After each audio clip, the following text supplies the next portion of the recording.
Hi everybody, welcome back to my channel, and in today's video I'm going to be explaining how I survived organic chemistry. And not even survived, I actually got an A, thank goodness. And as somebody who couldn't attend office hours a lot because of my health, I have all the resources, tips, and tricks on how you can get an A too.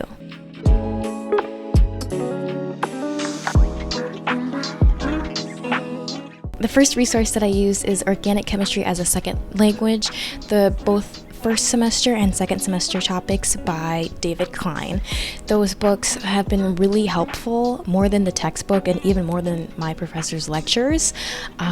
It just explained orgo in such a simplified and really dumbed down way that even I could understand it.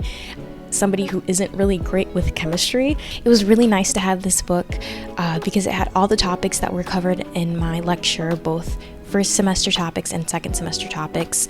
It had everything from arrow pushing to the octet rule to spectroscopy to even epoxide and alcohol reactions, which is in orgo 2, which I'm taking right now. Wish me luck. I really recommend getting these books and going through them before lecture and taking notes on them before lecture. That's how I studied. And even if you get out of lecture and you don't understand something, go back to the books, reread it, take notes if you didn't take notes already, and just let it marinate. The second resource I use is the Master Organic Chemistry website. This website comes with a free version and a paid version. I use the paid version, which I know some of you guys are hesitant on spending money on resources that are outside of class and that aren't recommended by your professors. But if you choose to use the paid version like I did, I found it to be extremely useful. It comes with a study guide for Orgo 1, a study guide for Orgo 2, and the thing that I really found to be very helpful was the reagent guide.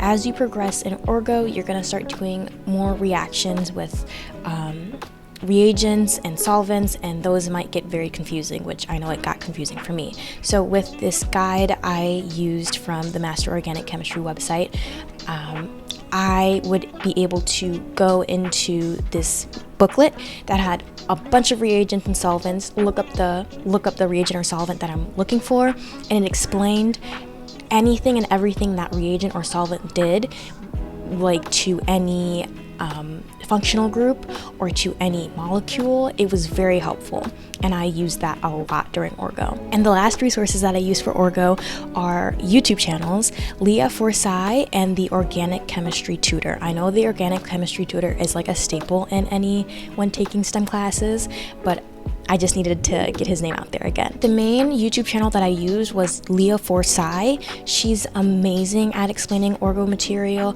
It's like a video form of the book that I recommended. So great, so easy to understand. Her examples are simple and it explains the points so well.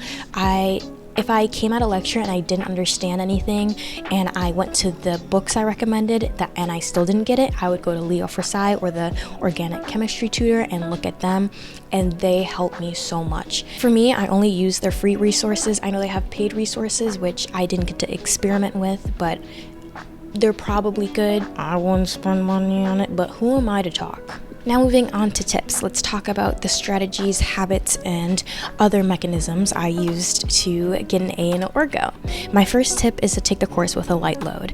This is the type of course that you need to have devoted time for to both learn and to practice. So if you're also taking classes like physics or calculus or even another chemistry or bio class, then I wouldn't recommend taking Orgo with these classes. But if you have to take a STEM class with Orgo, I would recommend doing a class or a subject that you really like and that you're good at. So if you're very good at bio, take a bio class with Orgo. Or if you're very good at physics, take a physics class with Orgo. You get what I'm saying though. My second tip is to make flashcards of functional groups and reaction mechanisms. Seriously, do not wait until the exam comes around to make these flashcards. You want to make them as you go along with the course. Right after lecture, if you learned a new functional group, put it in a flashcard. If you learned a new mechanism, put it in a flashcard and start studying those flashcards pretty much daily. You want to have these ingrained in your brain by the next exam or by finals. really by the next exam. Tip number 3 is to use a whiteboard or iPad to study reaction mechanisms. I used my iPad a lot when studying reaction mechanisms in addition to the flashcards. Writing things over and over again, pushing electrons and drawing arrows helped me so much. What I would do is to take one of my flashcards that had a product and then the starting molecule, and it's a predict the reagents. I would predict the reagents on my whiteboard or iPad, draw the whole mechanism out, and then see on the back of the card if the mechanism's right and if the reagents are right. Or what you could also do is that you could draw the reagents and then the starting product, and then predict the product, and then draw the mechanism, and then on the back of the flashcard you have the product and the product and the mechanism that you used. Tip number 4 is to use a model kit. Don't underestimate the power of using a model kit. It's not just for nerds like me. Don't worry, everybody can use it too, even if you're a normie. Sorry, I probably just outed myself there. Anyways, understanding 3D shapes in orgo is life-saving, especially when it comes to stereochemistry and ring flips, and even chair conformations as well.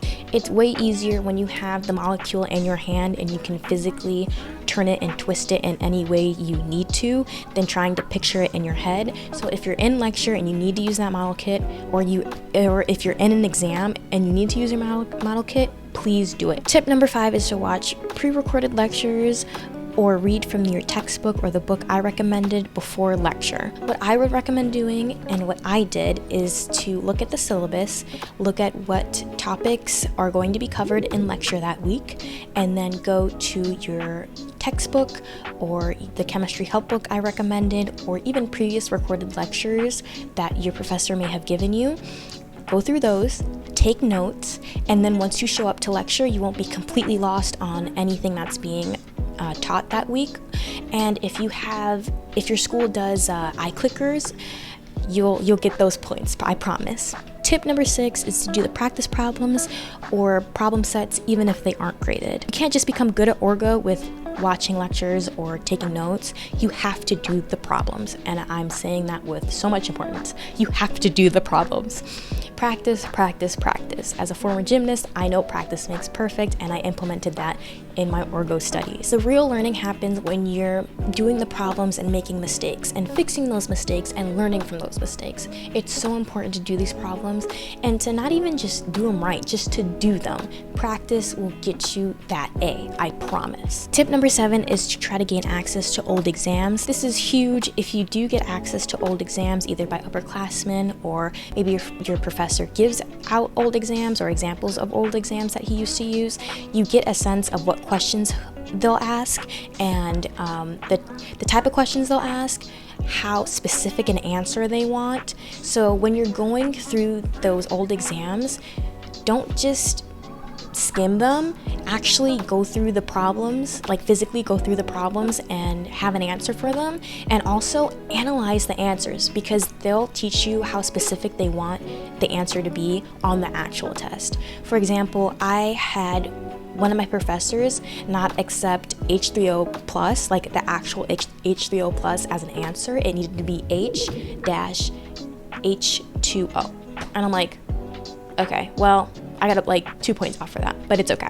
Tip number 8 is to not fall behind. Please get ahead. I know it's easier said than done, but orgo builds on itself. And I know from experience that if you miss a week or two, you're not gonna understand anything that comes up those following weeks, the next couple weeks. Okay, tip number 9 and my last tip is to do orgo daily. I know this is a tip you're not gonna like, you guys aren't gonna like. I know I didn't like it either when I was in orgo, but doing orgo every day, whether it's taking notes, whether it's doing flashcards, problem sets, homework, whatever, you need to get that practice in. Practice makes perfect, period. And I just want to be transparent with you guys.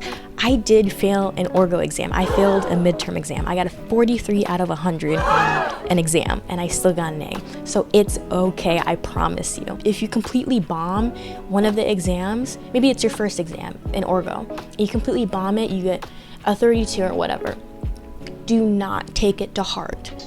It's not a measure of how smart you are, how intelligent you are.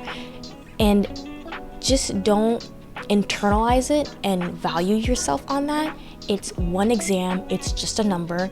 You may have not have found this video in time, or you may have not known how to study, and that's okay. It's a learning process. Orgo is difficult, and it's okay to mess up. Mistakes are what helps us learn.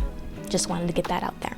Okay, and that's all the things that I have for you guys to succeed in organic chemistry. I know this class can feel very overwhelming and very scary at first, but I promise you guys, you can do it. You guys got this. I believe in you.